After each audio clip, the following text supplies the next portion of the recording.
नमस्ते मेरे छोटे दोस्त।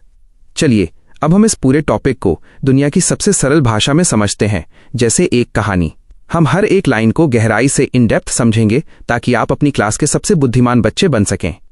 दी ओल्ड स्पीकर्स एग्जिट, पुराने स्पीकर का जाना। जब पुरानी सरकार का समय खत्म हो जाता है तो सब कुछ बदल जाता है, लेकिन एक चीज वहीं रहती है।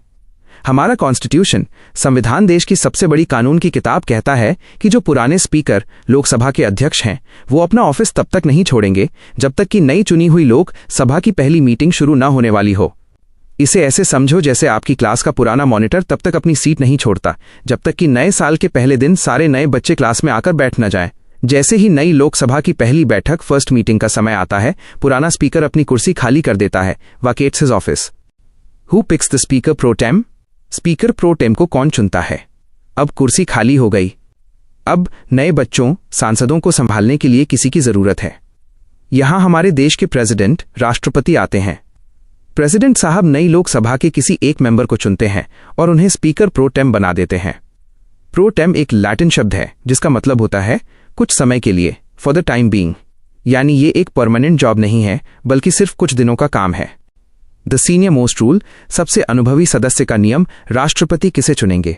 क्या वो किसी को भी चुन सकते हैं? नियम, कन्वेंशन ये है कि जो सदन का सबसे सीनियर मोस्ट मेंबर होता है उसे ही चुना जाता है। यहां सीनियर मोस्ट का मतलब उम्र से नहीं है, बल्कि इस बात से है कि वो व्यक्ति कितनी बार चुनाव जीतकर संसद आया है। जो सबसे ज्यादा बार जीत चुका होता है उसे ही सबसे अनुभवी मानकर ये जिम्मेदारी दी जाती है। जैसे आपके स्कूल में जो बच्चा सबसे ज्यादा सालों से उस स्कूल में पढ़ रहा हो उसे ही लाइन बनाने की जिम्मेदारी दी जाए। The promise and the power, शपथ और शक्तियां। जब स्पीकर प्रो टेम चुन लिए जाते हैं तो प्रेसिडेंट खुद उन्हें ओथ, शपथ या वादा दिलाते हैं। राष्ट्रपति उन्हें वचन दिलाते हैं कि वे अपना काम ईमानदारी से करेंगे। एक बार शपथ लेने के बाद स्पीकर प्रो टेम के पास वो सारी पावर, शक्तियां आ जाती हैं जो एक असली स्पीकर के पास होती हैं। वो पहली मीटिंग के दौरान सबसे ऊंची कुर्सी पर बैठते हैं और सदन को चलाते हैं, प्रिजाइड्स ओवर द सिटिंग। उनके पास पूरा हक होता है कि वो सबको अनुशासन में रखें। द टू मेन ड्यूटीज, दो मुख्य काम। स्पीकर प्रो टेम के पास सिर्फ दो बड़े काम होते हैं। पहला और सबसे जरूरी काम है नए चुने गए मेंबर्स को ओथ, शपथ दिलाना। जब तक नए सांसद MPS शपथ नहीं ले लेते वे कानूनी रूप से अपना काम शुरू नहीं कर सकते। दूसरा काम है सदन की मदद करना ताकि वे अपना नया और परमानेंट स्पीकर चुन सकें। इसे ऐसे समझो कि एक मेहमान टीचर क्लास में आए हैं ताकि वो आपकी क्लास के बच्चों को शपथ दिला सकें और आपकी मदद कर सकें कि आप अपना नया क्लास मॉनिटर चुन लें। दी ऑटोमैटिक एंडिंग, काम का अंत। जैसे ही सभी सांसद शपथ ले लेते हैं और सदन अपना नया स्पीकर चुन लेता है, स्पीकर प्रो टेम का पद अपने आप खत्म हो जाता है, सीजेस टू एग्जिस्ट ऑटोमैटिकली। उन्हें कोई इस्तीफा, रेजिग्नेशन देने की जरूरत नहीं होती। जैसे ही नया स्पीकर अपनी कुर्सी पर बैठता है, स्पीकर प्रो टेम एक साधारण सांसद की तरह अपनी सीट पर वापस चले जाते हैं। इसीलिए यह पद टेम्पररी, अस्थायी होता है, जो सिर्फ 2-3 दिनों के लिए ही रहता है। इंपॉर्टेंट टर्म्स और प्रोनाउंसिएशन, जरूरी शब्द और उच्चारण। कॉन्स्टिट्यूशन, कंस्टिट्यूशन, देश का सर्वोच्च कानून। वैकेट्स, वेकेट्स, खाली करना। अपॉइंट्स, नियुक्त करना या चुनना। Speaker pro tem, speaker pro टेम, कुछ समय के लिए बनाया गया अध्यक्ष। एडमिनिस्टर्स ओथ, शपथ दिलाना या कसम खिलाना। प्रीजाइड्स, सभा की अध्यक्षता करना। सीजेस, खत्म हो जाना। क्या आप चाहते हैं कि मैं आपको यह बताऊं कि भारत के इतिहास में सबसे ज्यादा बार स्पीकर प्रो टेम कौन बना है?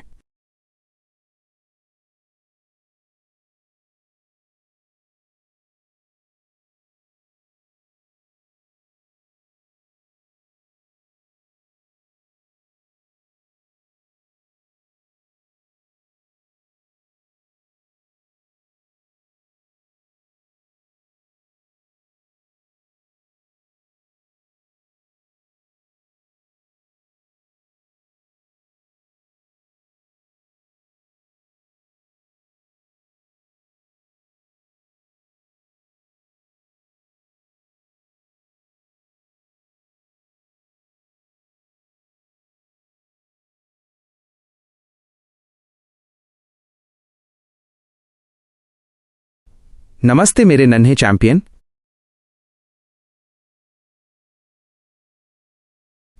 आज हम भारत के चेयरमैन ऑफ द राज्यसभा के सभापति के बारे में सब कुछ इतनी आसानी से समझेंगे कि आप इसे कभी नहीं भूलेंगे। मैं हर एक लाइन को हिंदी में समझाऊंगा, लेकिन टेक्निकल वर्ड्स, तकनीकी शब्द हम इंग्लिश में ही रखेंगे ताकि आप पढ़ाई में सबसे आगे रहें। चेयरमैन, सभापति का मतलब होता है राज्यसभा का हेडमास्टर। भारत का जो वाइस प्रेसिडेंट, उपराष्ट्रपति होता है, वही एक्स ऑफिसियो चेयरमैन होता है। इसका मतलब है कि जैसे ही कोई इंसान वाइस प्रेसिडेंट बनता है, उसे अपने आप ही राज्यसभा का बॉस बना दिया जाता है। उसे इस काम के लिए अलग से चुनाव नहीं लड़ना पड़ता।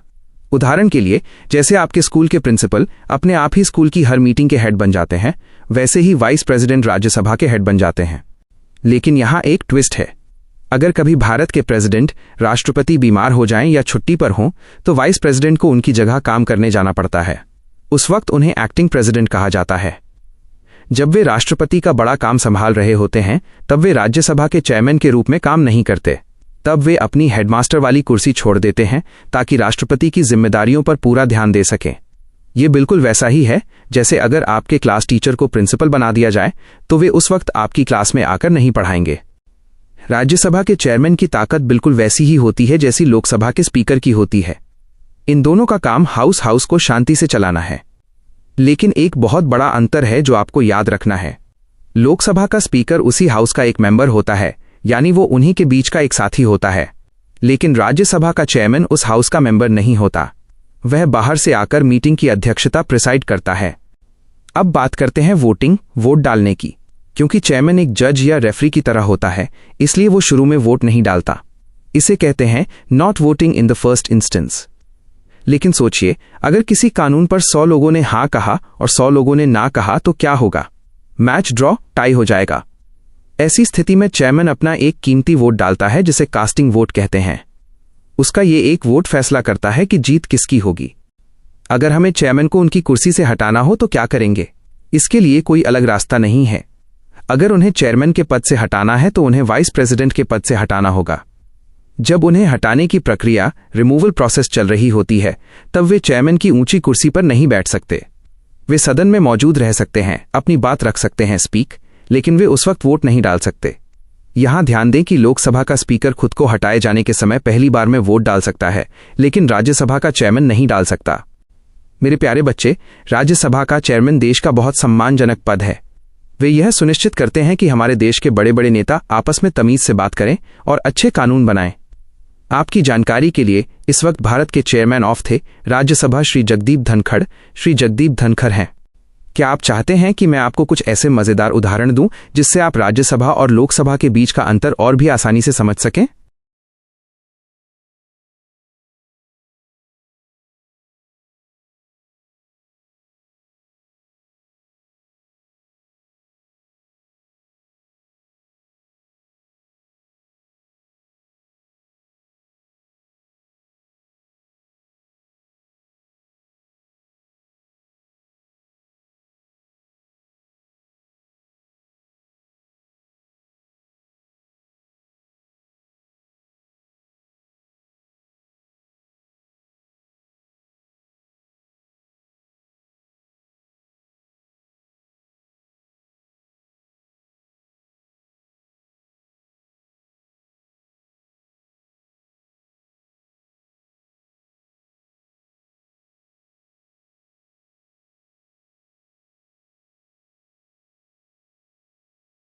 This is your Ultramaster cheat sheet. It contains every detail from your text, plus the most recent 2026 updates and pro-level facts to make you the best in your class. The Chairman, Basics and Appointments. Dual role, the Vice President, VP of India, is the ex officio Chairman. Meaning of ex officio, gets the job automatically by being the VP. Latest fact, 2026. Shri C.P. Radhakrishnan is the current Vice President and Chairman, sworn in September 2025. Salary secret. He receives a salary of 400,000 rupees, specifically as the Chairman of Rajya Sabha, not as VP. Constitutional articles, Article 64 and Article 89 mention this office. Powers and standing.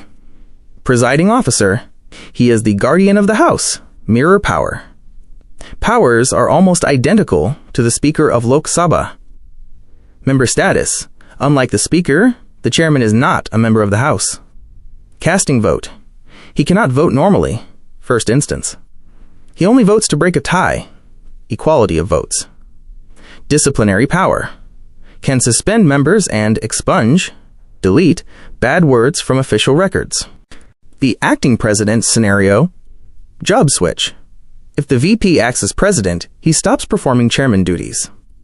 Substitution.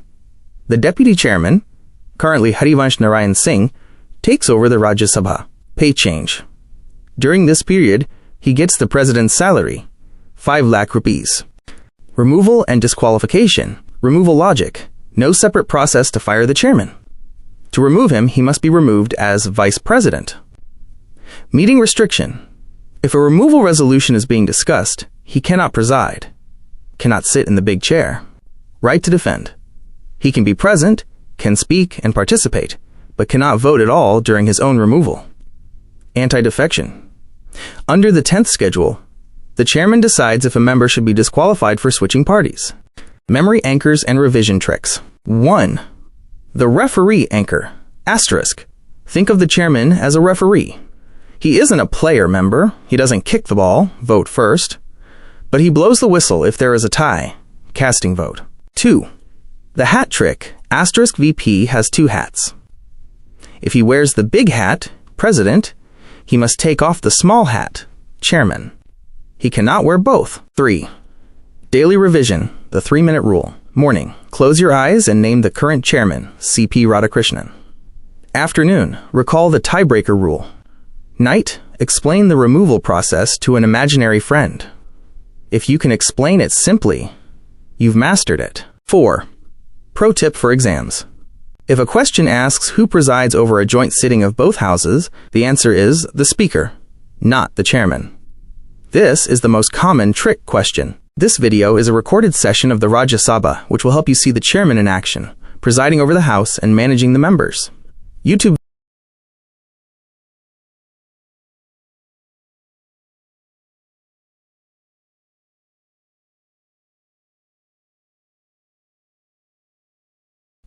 नमस्ते मेरे छोटे दोस्त। आज मैं तुम्हें भारत की राज्यसभा, राज्यों की सभा के बारे में सब कुछ ऐसे समझाऊंगा जैसे हम कोई मजेदार खेल खेल रहे हों। 1. चेयरमैन की सैलरी और इंडिया का गुल्लक, कंसोलिडेटेड फंड। सबसे पहले बात करते हैं पैसों की।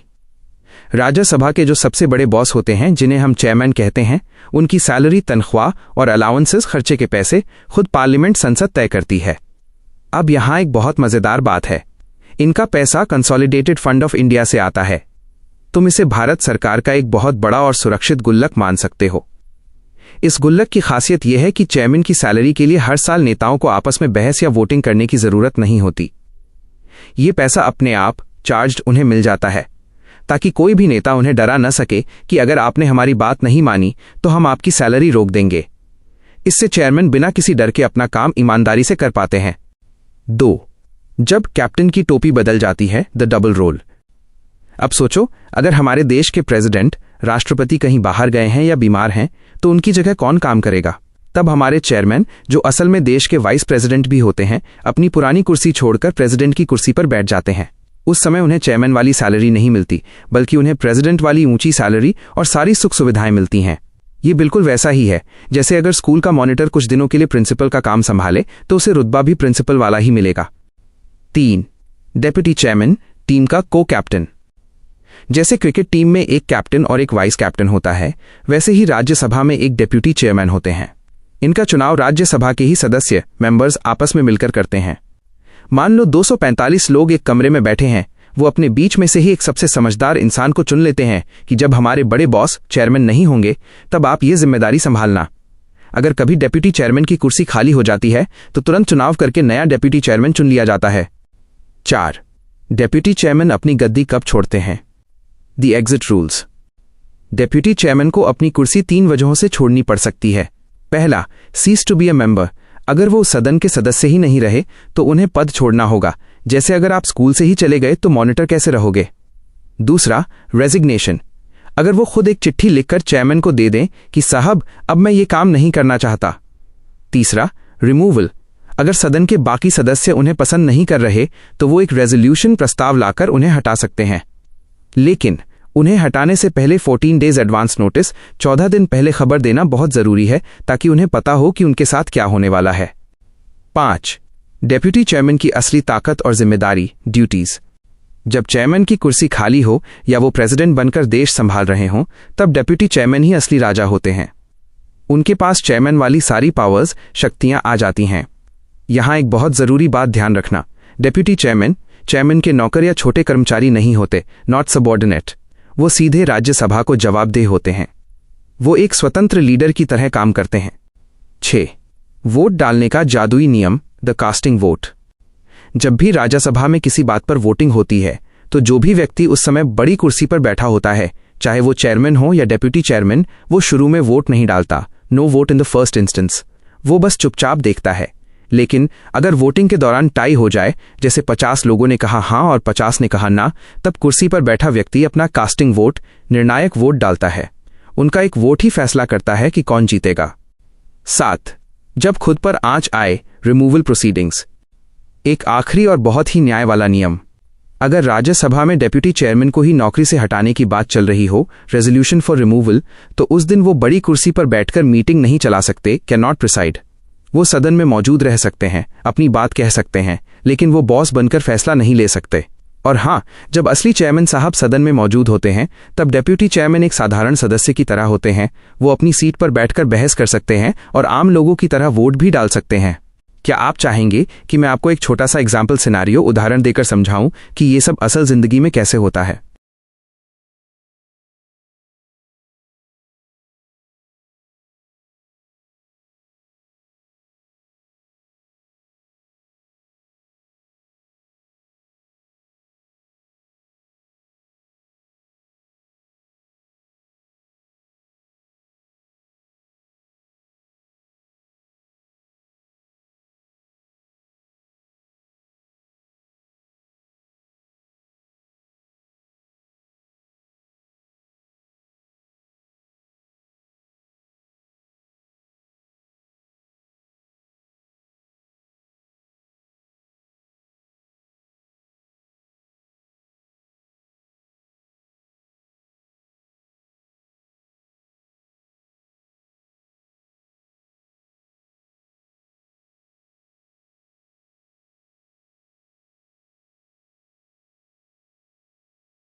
नमस्ते मेरे नन्हे जीनियस। आज हम भारत की बड़ी पंचायत यानी राज्यसभा के बारे में ऐसी बातें सीखेंगे कि आप बड़े बड़े लोगों को भी पढ़ा पाएंगे। मैं आपको एक एक शब्द बहुत प्यार से और आसान हिंदी में समझाऊंगा। सैलरी एंड अलाउंसेस, तनख्वाह और सुविधाएं।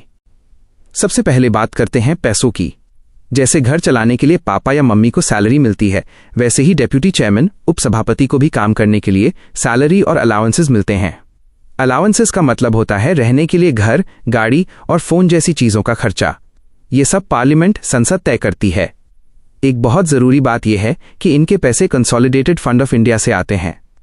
इसे आप भारत सरकार की एक ऐसी तिजोरी समझो जिसे कोई भी नेता अपनी मर्जी से बंद नहीं कर सकता। इसे चार्ज्ड भारत कहा जाता है, जिसका मतलब है कि इनकी सैलरी पर कोई वोटिंग नहीं होती। ये इसलिए किया गया है ताकि डेप्यूटी चेयरमैन बिना किसी डर के ईमानदारी से अपना काम कर सकें। उदाहरण के लिए जैसे स्कूल में प्रिंसिपल की सैलरी पक्की होती है ताकि वो किसी से डरे बिना सही फैसला ले सकें। पैनल ऑफ वाइस चेयरपर्सन्स, मददगारों की टोली। अब सोचो, अगर चेयरमैन सभापति और डेप्यूटी चेयरमैन उपसभापति दोनों ही किसी काम से बाहर गए हों, तो क्लास कौन संभालेगा? इसके लिए राज्यसभा के नियमों के हिसाब से चेयरमैन अपने कुछ सदस्यों में से कुछ लोगों को चुनकर एक लिस्ट बनाता है, जिसे पैनल ऑफ वाइस चेयरपर्सन्स कहते हैं। इसमें आमतौर पर 6-10 लोग होते हैं। जब मेन लीडर्स नहीं होते, तब इस लिस्ट पैनल का कोई भी एक सदस्य उस ऊंची कुर्सी पर बैठकर सदन को चला सकता है। जब वो उस कुर्सी पर बैठता है तो उसके पास वही सारी पावर्स, शक्तियां होती हैं जो असली चेयरमैन के पास होती हैं। वो तब तक उस पद पर रहता है जब तक कि चेयरमैन नई लिस्ट न बना दे। एब्सेंट, छुट्टी, और वेकेंट, खाली पद का अंतर। यहां एक बहुत बड़ा राज है जो आपको सबसे अलग बनाएगा। अगर चेयरमैन और डेप्यूटी चेयरमैन बस थोड़े समय के लिए गायब हैं, जिसे एब्सेंट कहते हैं, तब तो पैनल का सदस्य क्लास संभाल लेगा। लेकिन अगर चेयरमैन की कुर्सी ही खाली हो गई हो, जिसे वेकेंट कहते हैं, जैसे उन्होंने इस्तीफा दे दिया हो या वो अब उस पद पर ना हो, तो पैनल का कोई भी सदस्य कुर्सी पर नहीं बैठ सकता। ऐसे समय में प्रेसिडेंट ऑफ इंडिया, भारत के राष्ट्रपति, सदन के किसी भी सदस्य को चुनकर कहेंगे कि अब तुम क्लास संभालो। तो याद रखना, एब्सेंट होने पर पैनल काम आता है, लेकिन वेकेंट होने पर सिर्फ प्रेसिडेंट ही किसी को चुन सकते हैं। पार्लियामेंट सेक्रेटेरिएट, संसद का दफ्तर और स्टाफ। अब सोचो, इतने बड़े सदन में कागजात कौन संभालता है? रिकॉर्ड कौन रखता है?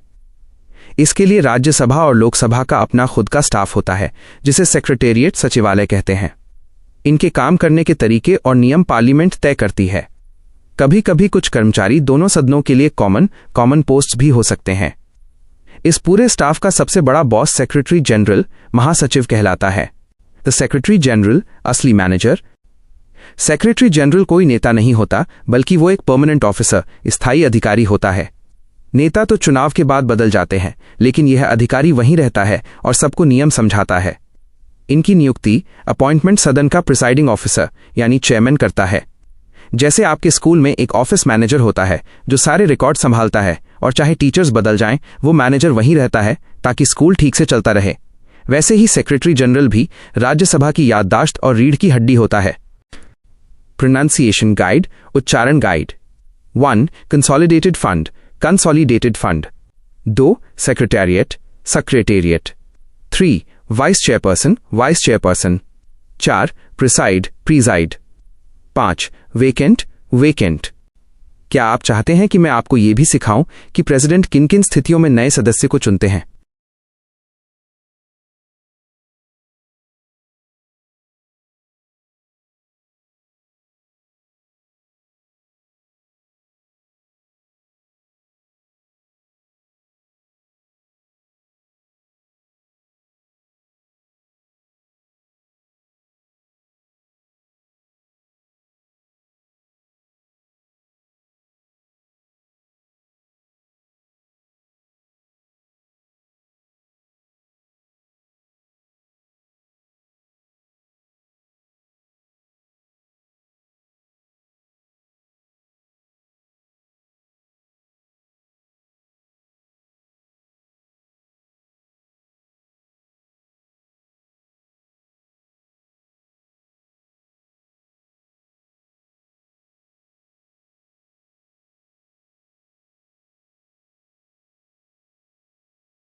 नमस्ते मेरे छोटे दोस्त। अब मैं आपको भारत की संसद, पार्लियामेंट के इन बड़े बड़े नेताओं के बारे में दुनिया की सबसे सरल भाषा में समझाऊंगा। कल्पना करो कि हमारा देश एक बहुत बड़ा स्कूल है और संसद, पार्लियामेंट वो कमरा है जहां स्कूल को चलाने के नियम बनाए जाते हैं। इस कमरे में 2 सबसे खास लोग होते हैं, एक जो पूरी क्लास को चलाता है और दूसरा जो कमियों को सुधारने में मदद करता है। चलिए अब आपकी दी हुई हर एक बात को विस्तार से और बहुत गहराई से हिंदी में समझते हैं। सदन के नेता, लीडर ऑफ द हाउस का मतलब और ताकत। सबसे पहले बात करते हैं लीडर ऑफ द हाउस की। इसे हिंदी में सदन का नेता कहते हैं। यह व्यक्ति सदन हाउस का सबसे महत्वपूर्ण अधिकारी, फंक्शनरी होता है। इसका काम क्लास के मॉनिटर या कैप्टन जैसा होता है। आपकी लाइंस कहती हैं कि यह व्यक्ति direct influence on the conduct of business रखता है। इसका बहुत ही सरल मतलब यह है कि संसद में आज कौन सी बात होगी, कौन सा कानून लॉ पहले आएगा और किस पर चर्चा होगी, ये सब यही नेता तय करता है। अगर ये नेता न हो तो संसद में सब अपनी मर्जी से काम करेंगे और बहुत शोर होगा। यह नेता पूरी क्लास, सदन को एक दिशा में लेकर चलता है। लोकसभा और राज्यसभा में लीडर ऑफ द हाउस। अब बात करते हैं कि ये नेता बनता कौन है। लोकसभा, जिसे हम लोगों का सदन कहते हैं, के नियमों के अनुसार भारत का प्राइम मिनिस्टर, प्रधानमंत्री ही सदन का नेता होता है, बशर्ते वो लोकसभा का सदस्य, मेंबर हो। अगर प्रधानमंत्री लोकसभा के सदस्य नहीं है तो वे अपनी पसंद के किसी भी मिनिस्टर, मंत्री को जो लोकसभा का सदस्य हो, सदन का नेता चुन नॉमिनेट सकते हैं। जैसे अभी हमारे प्रधानमंत्री श्री नरेंद्र मोदी जी लोकसभा के सदस्य हैं, इसलिए वही लोकसभा में लीडर ऑफ द हाउस हैं। दूसरी तरफ राज्यसभा, राज्यों का सदन में प्रधानमंत्री खुद नहीं बैठते। अगर वो लोकसभा के सदस्य हैं, इसलिए वे अपनी जगह किसी और भरोसेमंद मंत्री को वहां का लीडर ऑफ द हाउस बना देते हैं। अभी राज्यसभा में ये जिम्मेदारी श्री जेपी नड्डा जी के पास है। विपक्ष के नेता, लीडर ऑफ ऑपोजिशन की पहचान। अब आते हैं दूसरे सबसे जरूरी इंसान पर, जिसे लीडर ऑफ ऑपोजिशन, लोप यानी विपक्ष का नेता कहते हैं। आपकी दी हुई जानकारी के अनुसार हर सदन, लोकसभा और राज्यसभा में एक विपक्ष का नेता होता है, लेकिन कोई भी ऐरा गैरा ये नेता नहीं बन सकता। इसके लिए एक खास शर्त है, आपकी पार्टी सबसे बड़ी विपक्षी पार्टी होनी चाहिए और आपके पास सदन की कुल सीटों का कम से कम 1/10 10वां हिस्सा या 10% होना चाहिए। जैसे अगर स्कूल में 100 सीटें हैं तो आपके पास कम से कम 10 बच्चे होने चाहिए, तभी आपको विपक्ष का नेता माना जाएगा। अगर सीटें कम हैं तो आपको ये ऑफिशियल दर्जा नहीं मिलता। विपक्ष के नेता का काम और महत्व। आप सोच रहे होंगे कि इस नेता का काम क्या है। इसका काम बहुत ही नेक है। आपकी लाइंस कहती हैं कि ये कंस्ट्रक्टिव क्रिटिसिज्म करता है। इसका मतलब है कि अगर सरकार कोई गलत नियम बनाती है तो ये नेता चिल्लाकर नहीं बल्कि समझदारी से बताता है कि देखो, इस नियम में ये गलती है, इसे सुधारो। इसका दूसरा बड़ा काम है ऑल्टरनेटिव गवर्नमेंट, यानी विकल्प देना। खुदा न खास्ता अगर आज की सरकार काम करना बंद कर दे तो विपक्ष का नेता तुरंत अपनी टीम के साथ देश संभालने के लिए तैयार खड़ा होता है। ये लोकतंत्र, डेमोक्रेसी के लिए बहुत जरूरी है ताकि सरकार अपनी मनमानी न कर सके। इतिहास, अधिकार और सुविधाएं, सैलरी और रिकॉग्निशन। अंत में यह जानना बहुत मजेदार है कि इस पद को कानूनन पहचान, स्टैट्यूटरी रिकॉग्निशन कब मिली। साल 1977 में एक कानून बनाया गया जिसने इस पद को बहुत ताकतवर बना दिया। इससे पहले 1969 में पहली बार आधिकारिक तौर पर किसी को विपक्ष का नेता माना गया था। आपको जानकर हैरानी होगी कि विपक्ष के नेता को वही तनख्वाह, सैलरी, रहने के लिए बंगला, अलाउंसेस और गाड़ियां मिलती हैं जो एक कैबिनेट मिनिस्टर, सबसे बड़े मंत्री को मिलती हैं। ऐसा इसलिए किया गया है ताकि वो बिना किसी डर या लालच के सरकार की गलतियां निकाल सके और देश की भलाई के लिए काम कर सके। अभी लोकसभा में श्री राहुल गांधी और राज्यसभा में श्री मल्लिकार्जुन खड़गे ये जिम्मेदारी निभा रहे हैं। क्या आप चाहेंगे कि मैं इन नेताओं को मिलने वाली उन खास सुविधाओं, फैसिलिटीज की एक लिस्ट बनाऊं जो इन्हें एक आम नेता से बड़ा बनाती हैं?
नमस्ते। अब हम इस पूरी कहानी को दुनिया की सबसे सरल हिंदी भाषा में समझेंगे। मैं तुम्हें ऐसे पढ़ाऊंगा कि तुम अपनी क्लास के सबसे इंटेलिजेंट बच्चे बन जाओगे। हम हर एक कठिन शब्द को बहुत गहराई से समझेंगे। विप, विप माइनस पार्टी का कैप्टन। सबसे पहले समझते हैं कि विप क्या है। देखो, जैसे तुम्हारी स्कूल बस में एक कंडक्टर होता है जो सब बच्चों को सही सीट पर बिठाता है, वैसे ही पार्लियामेंट में हर राजनीतिक पार्टी अपना एक विप चुनती है।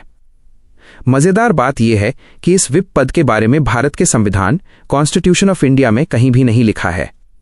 यहां तक कि पार्लियामेंट की नियम वाली किताब, रूल्स ऑफ द हाउस या किसी कानून ऑन स्टैट्यूट में भी इसका जिक्र नहीं है। ये सिर्फ एक पुरानी परंपरा, कन्वेंशंस है जो बरसों से चली आ रही है। पार्टी चाहे सरकार वाली हो, रूलिंग पार्टी, या विरोध वाली ऑपोजिशन, वे अपना एक विप नियुक्त करती हैं। इसका सबसे पहला काम होता है एक असिस्टेंट फ्लोर लीडर की तरह काम करना। इसका मतलब है कि जब संसद के अंदर बहस चल रही हो तो ये विप अपने पार्टी के लीडर की मदद करता है। इसकी सबसे बड़ी जिम्मेदारी यह है कि जब भी कोई बड़ा फैसला होना हो तो ये पक्का करे कि उसकी पार्टी के सभी सदस्य, मेंबर्स वहां मौजूद हों। अगर कोई सदस्य घर पर सो रहा है तो विप उसे फोन करके डांटकर बुलाएगा। वो ये भी देखता है कि उसकी पार्टी के लोग किसी मुद्दे के पक्ष में, इन फेवर या विरोध में, अगेंस्ट वैसे ही वोट दें जैसा पार्टी चाहती है। विप का काम पार्लियामेंट के अंदर अपनी पार्टी के सदस्यों के बर्ताव, बिहेवियर पर नजर रखना और उसे कंट्रोल करना भी है। सभी सदस्यों को विप के निर्देशों, डायरेक्टिव्स का पालन करना ही पड़ता है। अगर कोई सदस्य अपनी मर्जी चलाता है और विप की बात नहीं मानता तो उसके खिलाफ कड़ी कार्रवाई, डिसिप्लिनरी एक्शन की जा सकती है। उसे पार्टी से निकाला जा सकता है और उसकी संसद की कुर्सी भी जा सकती है। इसे हम अनुशासन बनाए रखना कहते हैं। पार्लियामेंट में वोटिंग कैसे होती है? अब बात करते हैं कि पार्लियामेंट में फैसले कैसे लिए जाते हैं। इसे voting in houses of parliament कहते हैं। ज्यादातर मामलों में फैसला सिंपल मेजॉरिटी साधारण बहुमत से होता है।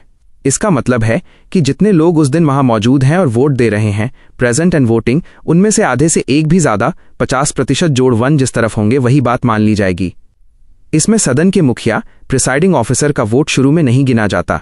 चाहे वो एक सदन की मीटिंग हो या दोनों सदनों की साथ में मीटिंग, जॉइंट सिटिंग, फैसला बहुमत से ही होता है। लेकिन कुछ काम बहुत बड़े और जरूरी होते हैं, जैसे देश के राष्ट्रपति को उनके पद से हटाना, इम्पीचमेंट ऑफ द प्रेसिडेंट, संविधान में कोई बदलाव करना, अमेंडमेंट ऑफ द कॉन्स्टिट्यूशन या सदन के बड़े अफसरों को हटाना। इन कामों के लिए सिंपल मेजॉरिटी काफी नहीं होती। इसके लिए स्पेशल मेजॉरिटी, विशेष बहुमत चाहिए होती है। इसमें बहुत ज्यादा लोगों की सहमति, जैसे 2/3 सदस्य की जरूरत पड़ती है, ताकि कोई भी गलत फैसला जल्दबाजी में न लिया जा सके। अंत में एक बहुत ही रोचक नियम है कास्टिंग वोट का। लोकसभा में स्पीकर और राज्यसभा में चेयरमैन शुरू में वोट नहीं डालते। वे मैच के अंपायर की तरह होते हैं जो बस मैच देखते हैं। लेकिन अगर कभी टाई, इक्वालिटी ऑफ वोट्स हो जाए, यानी आधे लोग कहें हां और आधे कहें ना, तब ये अंपायर अपना एक कीमती वोट डालता है। इसे ही कास्टिंग वोट कहते हैं। इसी वोट से फैसला होता है कि कौन जीता।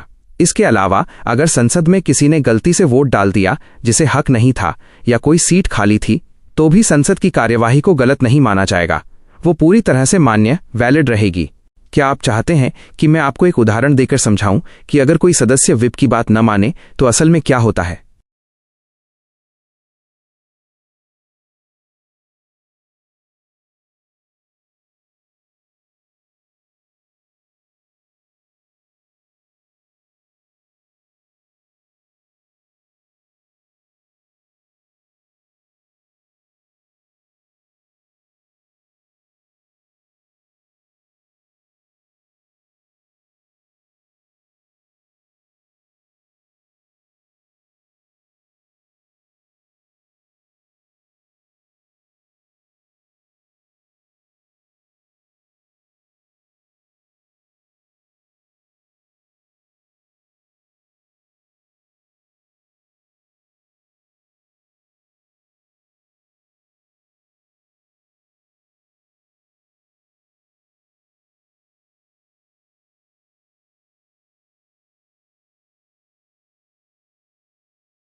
नमस्ते मेरे नन्हे दोस्त। आज मैं आपको भारत की संसद पार्लियामेंट के बारे में ऐसी बातें बताऊंगा कि आप दुनिया के सबसे समझदार बच्चे बन जाएंगे। हम आपकी दी गई हर एक लाइन को बहुत गहराई से, लेकिन एकदम सरल हिंदी में समझेंगे। भारत में एक बहुत मजेदार नियम है जिसे गेस्ट मिनिस्टर रूल कह सकते हैं। असल में संसद पार्लियामेंट के 2 घर होते हैं, लोकसभा और राज्यसभा। आमतौर पर मंत्री मिनिस्टर बनने के लिए इनमें से किसी एक घर का सदस्य मेंबर होना जरूरी है। लेकिन सोचिए, अगर प्रधानमंत्री किसी ऐसे इंसान को मंत्री बनाना चाहें जो बहुत होशियार है पर उसने चुनाव नहीं लड़ा, तो क्या होगा? हमारा कानून कहता है कोई बात नहीं, आप उसे मंत्री बना दीजिए। लेकिन यहां एक ट्विस्ट है। वो इंसान सिर्फ 6 मंथ्स, 6 महीने तक ही बिना सदस्य बने मंत्री रह सकता है। इन 6 महीनों के खत्म होने से पहले उसे चुनाव जीतकर या मनोनीत नॉमिनेट होकर किसी भी एक सदन हाउस का सदस्य बनना ही पड़ेगा। अगर वो ऐसा नहीं कर पाता तो उसे अपनी कुर्सी छोड़नी पड़ेगी। इसे आप ऐसे समझिए कि जैसे स्कूल के फंक्शन में किसी बाहरी एक्सपर्ट को 6 महीने के लिए गेस्ट टीचर बनाया गया है, पर पक्की नौकरी के लिए उन्हें एग्जाम पास करना ही होगा। अब बात करते हैं मंत्रियों के super powers, rights of ministers की। हर मंत्री के पास एक जादुई पास होता है। मान लीजिए कोई मंत्री लोकसभा का सदस्य है, तो भी वो राज्यसभा की कार्यवाही प्रोसीडिंग्स में जा सकता है, वहां भाषण दे सकता है और चर्चा में हिस्सा ले सकता है। यही नहीं, अगर दोनों सदनों की साथ में मीटिंग हो रही हो, जिसे जॉइंट सिटिंग कहते हैं, या संसद की कोई छोटी टीम कमेटी काम कर रही हो, तो मंत्री वहां भी जाकर बोल सकता है। इसके पीछे 2 बड़े कारण हैं। पहला ये कि मंत्री को पूरे देश के लिए जवाब देना होता है, इसलिए वो किसी भी घर में जाकर अपनी बात समझा सकता है। और दूसरा ये कि दोनों घरों के लोगों को मंत्री से सवाल पूछने का हक होता है। लेकिन एक बात याद रखना, वो मंत्री बोल तो दोनों जगह सकता है, पर वोट सिर्फ उसी घर में डाल सकता है जिसका वो असली सदस्य है। जैसे आप अपनी क्लास के साथ साथ दूसरी क्लास में जाकर कविता सुना सकते हैं, पर जब मॉनिटर चुनने की बारी आएगी तो आप सिर्फ अपनी क्लास में ही हाथ उठा पाएंगे। इसके बाद आता है एक बहुत ही मजेदार शब्द, lame duck session. Lame duck session, lame duck का मतलब होता है लंगड़ी बत्तख। राजनीति में ये उन लोगों को कहा जाता है जो चुनाव हार चुके हैं और अब उनके पास कोई पावर नहीं बची है। जब नए चुनाव हो जाते हैं और नई लोकसभा चुनी जा चुकी होती है, तब पुरानी वाली लोकसभा की आखिरी मीटिंग बुलाई जाती है। इस आखिरी मीटिंग को ही लेम डक सेशन कहते हैं। इसमें वो पुराने नेता हिस्सा लेते हैं जो दोबारा चुनाव नहीं जीत पाए। वे बत्तख की तरह इसलिए कहलाते हैं क्योंकि अब वे आगे कोई बड़ा फैसला नहीं ले सकते, बस अपना बचा कुचा काम निपटाकर विदा लेते हैं। ये पुराने दोस्तों की आखिरी विदाई पार्टी जैसा होता है, जहां नए लोग आने की तैयारी कर रहे होते हैं और पुराने लोग जाने की। अंत में हम बात करेंगे संसद की भाषा, लैंग्वेज इन पार्लियामेंट की। हमारे संविधान कॉन्स्टिट्यूशन ने तय किया था कि संसद का सारा काम हिंदी और इंग्लिश में होगा, लेकिन भारत तो बहुत बड़ा है। यहां कोई तमिल बोलता है तो कोई बंगाली। इसलिए सदन के मुखिया, प्रिसाइडिंग ऑफिसर के पास ये पावर होती है कि अगर कोई सदस्य अपनी मातृभाषा, मदर टंग में बोलना चाहे तो उसे अनुमति दे सके। संसद में ऐसे मशीनी इंतजाम, सिमल्टेनियस ट्रांसलेशन होते हैं कि जैसे ही कोई अपनी भाषा में बोलता है, दूसरों को हेडफोन में उसका अनुवाद सुनाई देने लगता है। एक और दिलचस्प बात यह है कि शुरू में सोचा गया था कि आज़ादी के 15 साल बाद यानी 1965 में इंग्लिश को बंद कर दिया जाएगा और सिर्फ हिंदी चलेगी, लेकिन ऑफिशियल लैंग्वेजेस एक्ट 1963 नाम का एक नया कानून लाया गया जिसने कहा कि इंग्लिश को अभी भी हिंदी के साथ इस्तेमाल किया जा सकता है। इससे उन लोगों को आसानी हुई जिन्हें हिंदी नहीं आती थी। क्या आप चाहते हैं कि मैं इनमें से किसी एक हिस्से पर आपसे छोटा सा टेस्ट लूं ताकि आपकी तैयारी पक्की हो जाए?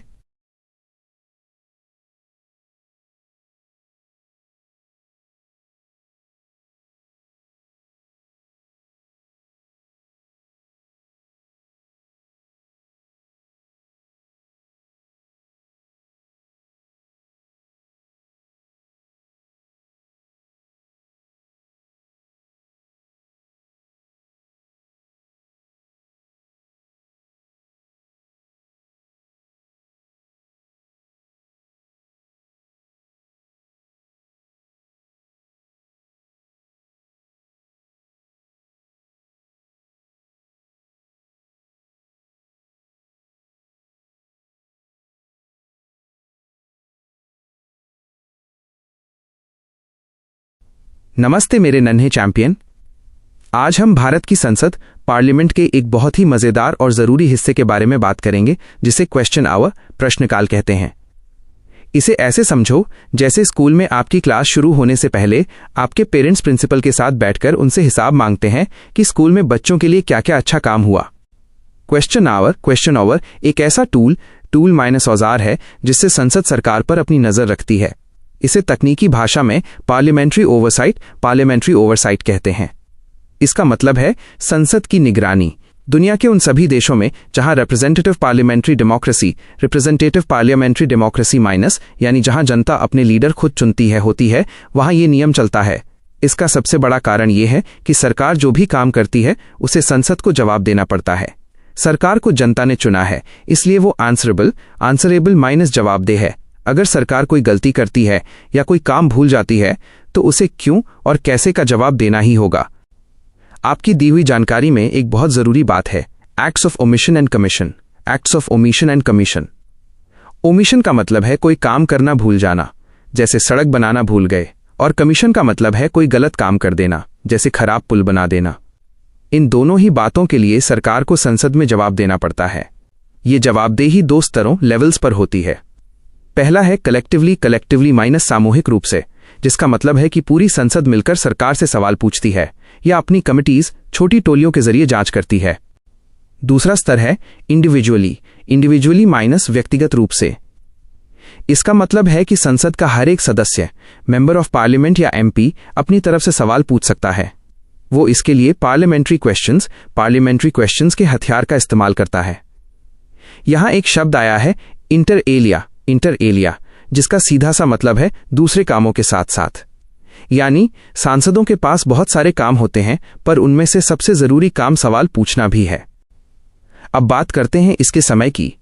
संसद की हर बैठक का फर्स्ट आवर माइनस पहला घंटा इसी काम के लिए रखा जाता है। सुबह 11 बजे जैसे ही घंटी बजती है, क्वेश्चन आवर शुरू हो जाता है। इस दौरान सांसद मेंबर्स सवाल पूछते हैं और मंत्री मिनिस्टर्स उनके जवाब देते हैं। इसे देखकर ऐसा लगता है जैसे सरकार का ट्रायल माइनस मुकदमा चल रहा हो, जहां उन्हें अपनी ईमानदारी और मेहनत साबित करनी पड़ती है। सबसे मजेदार बात यह है कि इस समय मंत्री के ज्ञान का भी टेस्ट होता है। सांसद उनसे सप्लीमेंट्री क्वेश्चंस माइनस पूरक प्रश्न पूछते हैं। मान लो मंत्री ने कहा हमने 500 नए स्कूल खोले हैं, तो सांसद तुरंत पूछ सकता है उन स्कूलों में कितने टीचर हैं और वो स्कूल किस शहर में है। इसे कहते हैं ग्रास्प ऑफ वर्किंग को चेक करना, यानी ये देखना कि मंत्री जी को अपने विभाग की पूरी जानकारी है भी या नहीं। इससे कोई भी मंत्री काम से जी नहीं चुरा सकता और उसे हर पल चौकन्ना रहना पड़ता है। क्या आप चाहेंगे कि मैं आपको कुछ ऐसे असली सवालों के उदाहरण दूं जो हाल ही में संसद में मंत्रियों से पूछे गए हैं?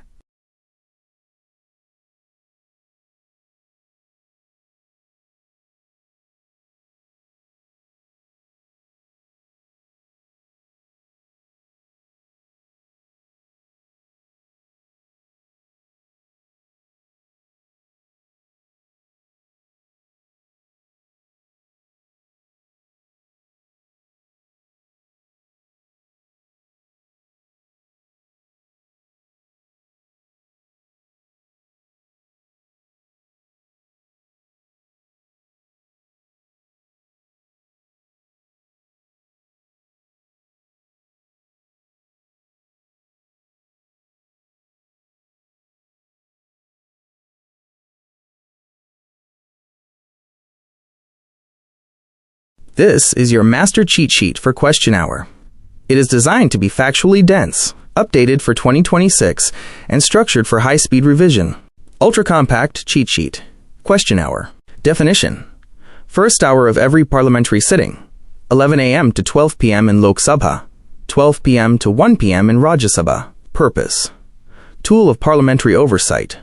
Ensures executive is answerable to legislature. Article 75. Mention. Not in the Constitution. Mentioned in the Rules of Procedure of the House. Exception days. No question hour on. 1. Day of President's Address. 2. Budget Presentation Day. Notice period. Minimum 15 clear days notice required to ask a question. Waived for short notice. Daily limits. Max 20 starred, oral, and 230 unstarred, written, questions per day in Lok Sabha. The 4 types of questions, color-coded. Starred, green paper. Oral answer required. Supplementary questions allowed, marks with an asterisk. Asterisk. Unstarred, white paper. Written answer laid on the table. No supplementaries. Short notice, light pink. Urgent public importance. Less than 10 days notice. Answered orally. Private members, yellow paper. Asked to MPs who aren't ministers, regarding bills/resolutions they introduced. Accountability keywords. Omission. Failure to act, e.g., bridge not built. Commission. Wrong action, e.g., bridge built with bad materials. Collectively, via committees, DRSCs, and the whole House. Individually, via individual MP questions. Daily revision tricks and memory anchors. The SOS rule. Asterisk starred equals spoken. Oral. Oral equals open for supplementaries. Secondary equals no star. Unstarred equals no speech. The traffic signal memory. Green, starred.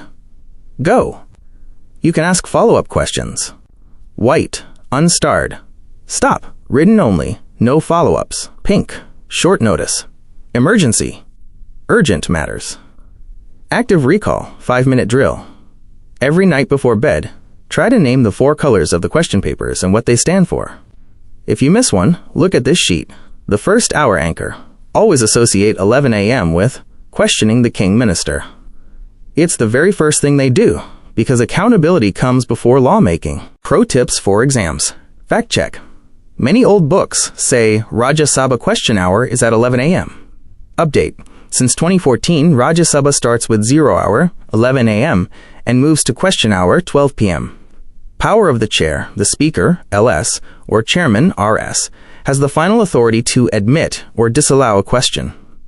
They can even change a starred question to unstarred if they think an oral answer isn't needed. Would you like me to simulate a rapid-fire quiz with 5 tricky questions to see if you've truly mastered this?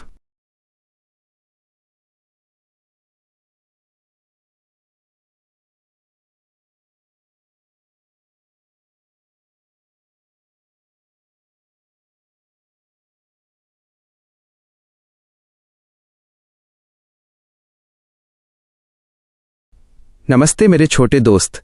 चलिए भारत की संसद parliament की दुनिया में चलते हैं। कल्पना कीजिए कि संसद एक बहुत बड़ा स्कूल है जहां देश के सबसे बड़े लीडर्स बैठते हैं। इस स्कूल का सबसे पहला घंटा सुबह के 11 बजे 12 AM क्वेश्चन आवर यानी सवाल जवाब का घंटा होता है। इसमें स्टार्ट क्वेश्चंस तारांकित प्रश्न वो सवाल होते हैं जिन पर एक छोटा सा तारांकन बना होता है। इसका मतलब है कि MP मेंबर ऑफ पार्लियामेंट ने जो सवाल पूछा है उसका जवाब मंत्री जी को सबके सामने बोलकर यानी ऑरली देना होगा। सबसे मजेदार बात यह है कि अगर मंत्री जी के जवाब से MP खुश नहीं है तो वो तुरंत वहीं खड़े होकर और सवाल पूछ सकता है जिन्हें सप्लीमेंट्री क्वेश्चंस कहते हैं।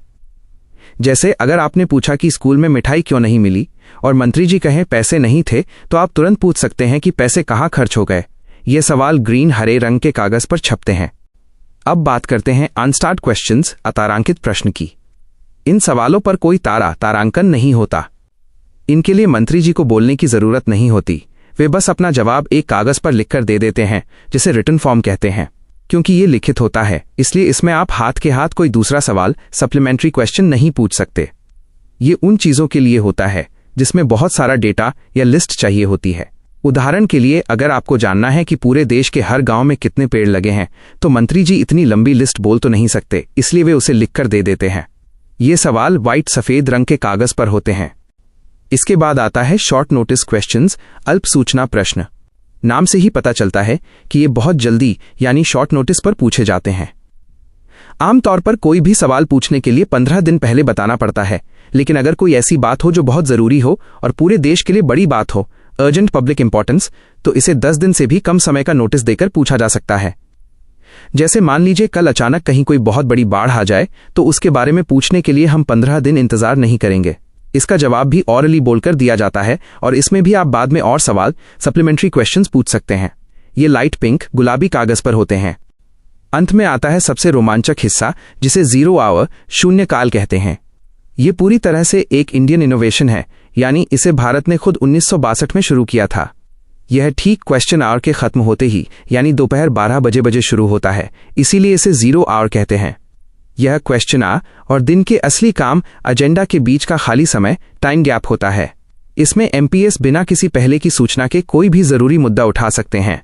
यहाँ बहुत शोर शराबा और बहस होती है क्योंकि हर कोई अपनी बात रखना चाहता है। यह एक ऐसा समय है जहां बिना किसी नियम की चिंता किए देश की बड़ी समस्याओं पर चर्चा की जा सकती है। क्या आप चाहते हैं कि मैं आपको इन सब के मुश्किल शब्दों का एक वर्ड बैंक शब्दकोश बनाकर दूं ताकि आप उन्हें याद कर सकें?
नमस्ते मेरे छोटे दोस्त। आज हम संसद पार्लियामेंट की नियमों वाली किताब को एक बहुत ही मजेदार कहानी की तरह समझेंगे। सोचो कि तुम्हारा स्कूल एक देश है और तुम्हारी क्लास संसद है। क्लास में जब भी कोई नया नियम बनाना होता है या किसी चीज पर चर्चा करनी होती है तो उसे एक खास तरीके से करना पड़ता है। इसी खास तरीके को हम मोशन कहते हैं। मोशन का मतलब होता है एक प्रस्ताव या सुझाव। जब तक कोई लीडर हाथ उठाकर ये नहीं कहता कि मैं ये काम करने का सुझाव देता हूं, तब तक संसद में किसी भी चीज पर बातचीत नहीं हो सकती। संसद के कमरे में सबसे सामने एक बहुत बड़ी कुर्सी पर प्रिसाइडिंग ऑफिसर बैठते हैं, जिन्हें हम लोकसभा में स्पीकर कहते हैं। ये क्लास के मॉनिटर या टीचर की तरह होते हैं। नियम यह है कि आप किसी भी matter of general public importance यानी जनता के काम की जरूरी बात पर चर्चा तभी कर सकते हैं जब स्पीकर साहब इसकी कंसेंट यानी इजाजत दे दें और हाउस उस मोशन को अडॉप्ट कर लें यानी उसे चर्चा के लिए स्वीकार कर लें। संसद अपनी सारी बातें और फैसले इन्हीं मोशंस के जरिए दुनिया को बताती है। चाहे सरकार का कोई मिनिस्टर अपनी बात रखे या कोई प्राइवेट मेंबर जो मंत्री नहीं है अपनी बात रखे, सबको मोशन ही लाना पड़ता है। अब हम इन मोशंस के 3 बड़े भाइयों के बारे में विस्तार से बात करते हैं। पहला है सब्सटैंटिव मोशन। इसे तुम सबसे बड़ा और शक्तिशाली मोशन मान लो। यह अपने आप में पूरा होता है, इसे किसी और सहारे की जरूरत नहीं होती। यह बहुत ही गंभीर और बड़ी बातों के लिए होता है। जैसे अगर देश के प्रेसिडेंट को उनके पद से हटाना हो, जिसे इम्पीचमेंट कहते हैं, या चीफ इलेक्शन कमिश्नर को हटाना हो, तो इसी मोशन का इस्तेमाल होता है। ये वैसा ही है जैसे तुम पूरे स्कूल के प्रिंसिपल को बदलने का एक बड़ा और लिखित प्रस्ताव दो। ये मोशन इतना पावरफुल है कि इसके पास होने का मतलब है बहुत बड़ा बदलाव। दूसरा भाई है सब्स्टिट्यूट मोशन। इसका नाम ही इसका काम बताता है, बदलाव। मान लो किसी ने एक प्रस्ताव रखा कि आज हम सब मिलकर नीले रंग की पेंटिंग बनाएंगे, लेकिन तुम्हें यह आइडिया पसंद नहीं आया, तो तुमने एक नया मोशन रखा कि नीले रंग की जगह हम सब मिलकर लाल रंग की पेंटिंग बनाएंगे। अगर क्लास हाउस ने तुम्हारे इस लाल रंग वाले प्रस्ताव को मान लिया, तो पुराना नीला रंग वाला प्रस्ताव अपने आप खत्म हो जाएगा। इसी को कहते हैं सुपरसीड्स करना, यानी पुराने को हटाकर उसकी जगह खुद बैठ जाना। तीसरा भाई है सब्सिडियरी मोशन। ये थोड़ा छोटा है और इसे हम साइडकिक या मददगार मोशन कह सकते हैं। इसका अपने आप में कोई मतलब नहीं होता। ये हमेशा किसी असली और बड़े मोशन के साथ चिपक कर आता है। इसके 3 छोटे बच्चे हैं। पहला है एंसिलरी मोशन, जो रोजाना के कामों को आगे बढ़ाने के लिए एक सामान्य तरीके की तरह इस्तेमाल होता है। दूसरा है सुपरसीडिंग मोशन, जो तब लाया जाता है जब किसी बात पर बहस चल रही हो और कोई सदस्य चाहे कि उस बहस को बीच में ही रोककर किसी दूसरे विषय को उसकी जगह ले ली जाए। तीसरा बच्चा है अमेंडमेंट मोशन। ये बहुत प्यारा है क्योंकि ये पूरे प्रस्ताव को खत्म नहीं करता, बल्कि उसमें थोड़ा सा सुधार, मॉडिफाई करता है। जैसे अगर प्रस्ताव है कि सबको 2 टॉफी मिलेगी, तो अमेंडमेंट मोशन लाके आप कह सकते हैं कि 2 की जगह 3 टॉफी कर दी जाए। तो मेरे नन्हे दोस्त, तुमने देखा कि संसद में हर एक बात कितनी सावधानी और नियमों से की जाती है। सब्सटैंटिव सबसे बड़ा है, सब्स्टिट्यूट पुरानी जगह छीन लेता है और सब्सिडियरी बड़े मोशन की मदद करता है। क्या तुम चाहोगे कि मैं तुम्हें भारत के इतिहास के किसी असली इम्पीचमेंट या अमेंडमेंट के बारे में बताऊं, ताकि तुम क्लास के सबसे होशियार बच्चे बन सको?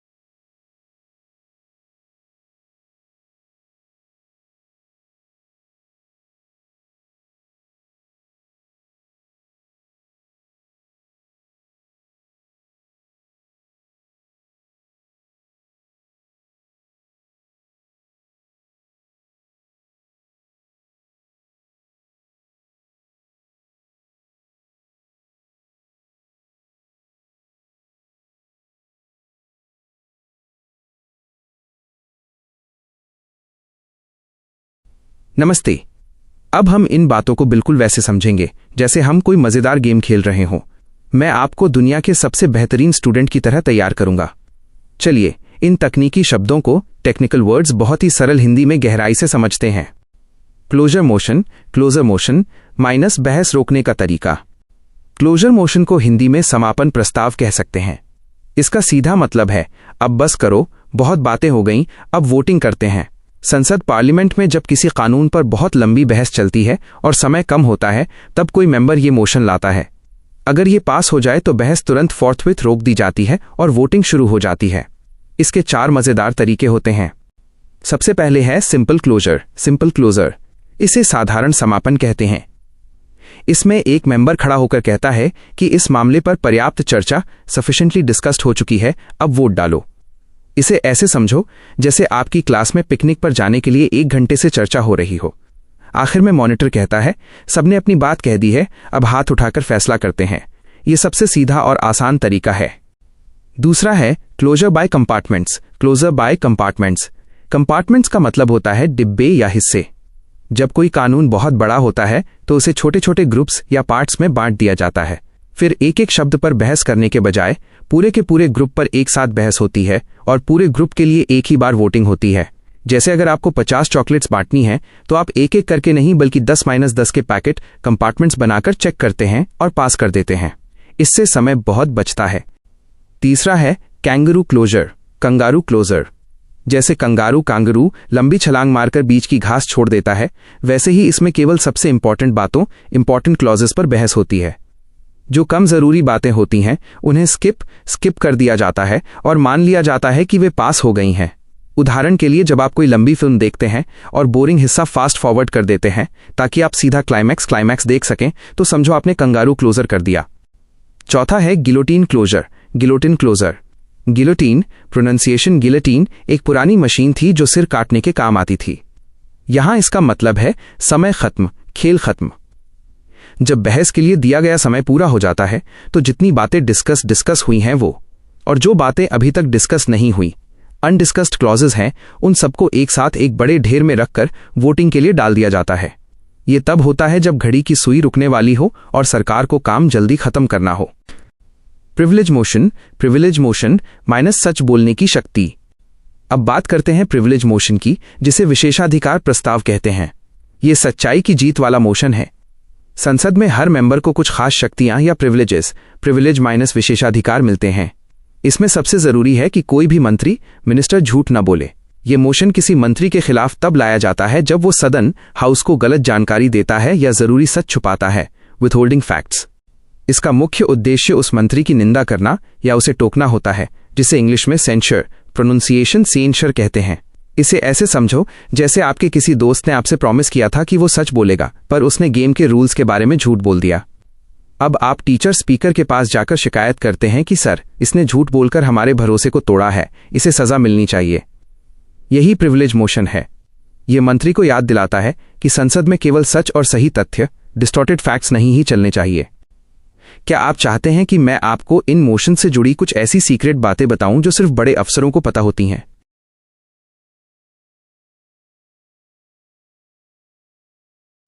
बहुत बढ़िया। अब मैं आपको वो सीक्रेट, गुप्त और एडवांस्ड उच्च स्तरीय बातें बताता हूं जो एक आम इंसान को नहीं पता होती। ये बातें आपको किसी भी परीक्षा या डिस्कशन में सबसे बेहतर, द बेस्ट बनाएंगी। 1. गिलोटिन का असली पावर प्ले। क्या आपको पता है कि गियोटिन क्लोजर को बजट के समय फाइनेंशियल पावर, वित्तीय शक्ति क्यों माना जाता है? हर साल सरकार को बहुत सारे विभागों, डिपार्टमेंट्स के लिए पैसे चाहिए होते हैं। समय इतना कम होता है कि हर विभाग पर चर्चा नहीं हो पाती। आखिरी दिन शाम को ठीक 5 बजे या जो समय तय हो, स्पीकर गिलोटिन गिरा देते हैं। इसका मतलब है कि करोड़ों अरबों रुपयों की मांग बिना किसी बहस के एक साथ यस बोलकर पास कर दी जाती है। यह सरकार के लिए काम खत्म करने का सबसे शक्तिशाली हथियार है। 2. प्रिविलेज मोशन की सीआईडी जांच। जब कोई मेंबर किसी मिनिस्टर के खिलाफ प्रिविलेज मोशन लाता है तो वो सीधा वोटिंग के लिए नहीं जाता। सबसे पहले स्पीकर लोकसभा में या चेयरमैन राज्यसभा में इसे चेक करते हैं। अगर उन्हें लगता है कि मामला गंभीर है तो वे इसे प्रिविलेजेस कमेटी, विशेषाधिकार समिति को भेज देते हैं। ये कमेटी एक सीआईडी की तरह काम करती है, गवाहों को बुलाती है और सबूत देखती है। अगर मंत्री दोषी पाया गया तो उसे सदन से माफी मांगनी पड़ती है या कभी कभी उनकी कुर्सी पर भी खतरा आ जाता है। 3. ब्रीच ऑफ प्रिविलेज, विशेषाधिकार हनन सिर्फ मंत्रियों के लिए नहीं। एक बहुत ही प्रो फैक्ट बात यह है कि अगर संसद से बाहर का कोई व्यक्ति, जैसे कोई न्यूज एंकर या आम नागरिक भी संसद का अपमान करता है या किसी मेंबर को अपना काम करने से रोकता है, तो उसके खिलाफ भी प्रिविलेज मोशन जैसा एक्शन लिया जा सकता है। संसद के पास इतनी ताकत है कि वो उस व्यक्ति को सजा के तौर पर जेल भी भेज सकती है। इसे पावर ऑफ कंटेम्प्ट, अवमानना की शक्ति कहते हैं। 4. क्लोजर मोशन सिर्फ मेजॉरिटी, बहुमत का खेल है। एक छोटा सा बच्चा भी ये समझ सकता है कि क्लोजर मोशन तभी सफल होगा जब सदन के आधे से ज्यादा लोग, मेजॉरिटी, उसके पक्ष में हों। अगर विपक्ष ऑपोजिशन शोर मचाता रहे लेकिन सरकार के पास ज्यादा मेंबर्स हैं, तो सरकार किसी भी समय क्लोजर लाकर बहस बंद करवा सकती है। इसीलिए इसे कभी कभी बहुमत की तानाशाही, टिरनी ऑफ मेजॉरिटी से बचने के लिए बहुत ध्यान से इस्तेमाल किया जाता है। 5. कैंगरू क्लोजर की चालाकी। कैंगरू क्लोजर में ये सीक्रेट है कि कौन से हिस्से इंपॉर्टेंट हैं और कौन से स्किप करने हैं। ये फैसला स्पीकर लेते हैं। यहां स्पीकर की भूमिका बहुत बड़ी हो जाती है। अगर स्पीकर निष्पक्ष, फेयर न हो तो वे महत्वपूर्ण विपक्ष के सवालों को भी जंप करवा सकते हैं।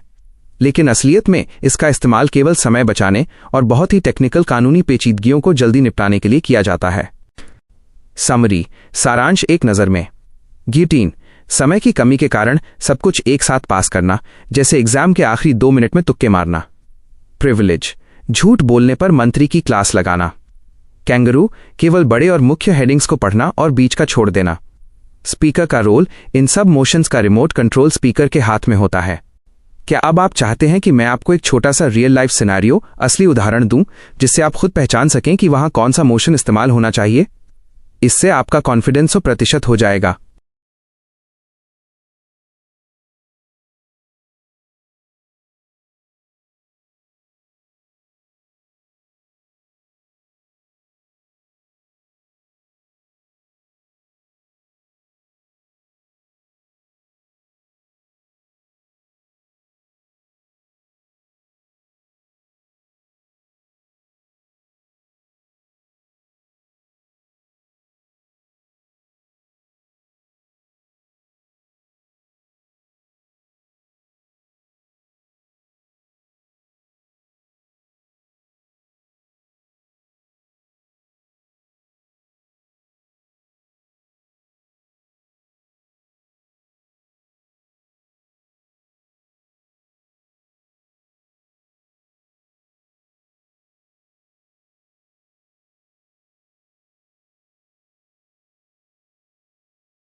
नमस्ते मेरे नन्हे दोस्त। आज मैं तुम्हें दुनिया के सबसे आसान तरीके से समझाऊंगा कि भारत की सरकार कैसे काम करती है। हम इसे एक खेल की तरह समझेंगे। मान लो कि काउंसिल ऑफ मिनिस्टर्स, मंत्रियों का समूह, एक क्रिकेट टीम है और लोकसभा वो अंपायर और दर्शक हैं जिनके पास टीम को मैदान से बाहर भेजने की ताकत है। काउंसिल ऑफ मिनिस्टर्स और लोकसभा का रिश्ता ऐसा है कि मंत्रियों को तब तक ही अपनी कुर्सी पर बैठने का हक है जब तक लोकसभा के आधे से ज्यादा सदस्य उन पर भरोसा करते हैं। इसे ही हम कलेक्टिव रिस्पॉन्सिबिलिटी, सामूहिक उत्तरदायित्व कहते हैं। इसका मतलब है कि अगर टीम का एक भी खिलाड़ी, मंत्री गलती करता है तो पूरी टीम को उसका फल भुगतना पड़ता है। वे एक ही नाव में सवार हैं, या तो सब तैरेंगे या सब डूबेंगे। अब बात करते हैं नो कॉन्फिडेंस मोशन, अविश्वास प्रस्ताव की। ये एक बहुत बड़ा पावर बटन है। जब लोकसभा को लगता है कि सरकार अब देश चलाने के लायक नहीं रही, तो वे इस बटन को दबाते हैं। इस प्रस्ताव को लाने के लिए किसी खास कारण, रीजन की जरूरत नहीं होती। बस ये कहना काफी है कि हमें अब आप पर भरोसा नहीं है। लेकिन इस प्रस्ताव को शुरू करने के लिए कम से कम 50 सदस्यों, 50 मेंबर्स का साथ होना जरूरी है, ताकि कोई भी अकेला व्यक्ति बार बार परेशान न करे। यह हमेशा एंटायर काउंसिल ऑफ मिनिस्टर्स, पूरी की पूरी मंत्री परिषद के खिलाफ ही लाया जाता है। अगर यह प्रस्ताव पास हो गया, यानी आधे से ज्यादा लोगों ने सरकार के खिलाफ वोट दे दिया, तो प्रधानमंत्री और उनके सभी मंत्रियों को तुरंत रिजाइन, इस्तीफा देना पड़ता है और सरकार गिर जाती है। दूसरी तरफ होता है सेंसर मोशन, निंदा प्रस्ताव। यह नो कॉन्फिडेंस मोशन से बिल्कुल अलग है। यह नौकरी से निकालने वाला बटन नहीं है, बल्कि ये एक जोरदार डांट लगाने जैसा है। इसमें आपको साफ साफ बताना पड़ता है कि आप सरकार की किस बात से नाराज हैं, स्पेसिफिक पॉलिसीज। यह प्रस्ताव किसी एक अकेले मंत्री, इंडिविजुअल मिनिस्टर के खिलाफ, मंत्रियों के एक छोटे समूह के खिलाफ या पूरी सरकार के खिलाफ भी लाया जा सकता है। सबसे मजे की बात यह है कि अगर यह प्रस्ताव पास हो भी जाए तो सरकार को इस्तीफा, रिजाइन देने की कोई जरूरत नहीं होती। सरकार बनी रहती है, बस उसकी बहुत बेइज्जती होती है और उसे अपनी गलती सुधारनी पड़ती है। इस सेंसर मोशन को लाने के लिए शुरुआत में 50 लोगों के समर्थन की जरूरत नहीं होती, और ये स्पीकर, लोकसभा का अध्यक्ष पर निर्भर करता है कि वो इसे मंजूरी दे या न दे।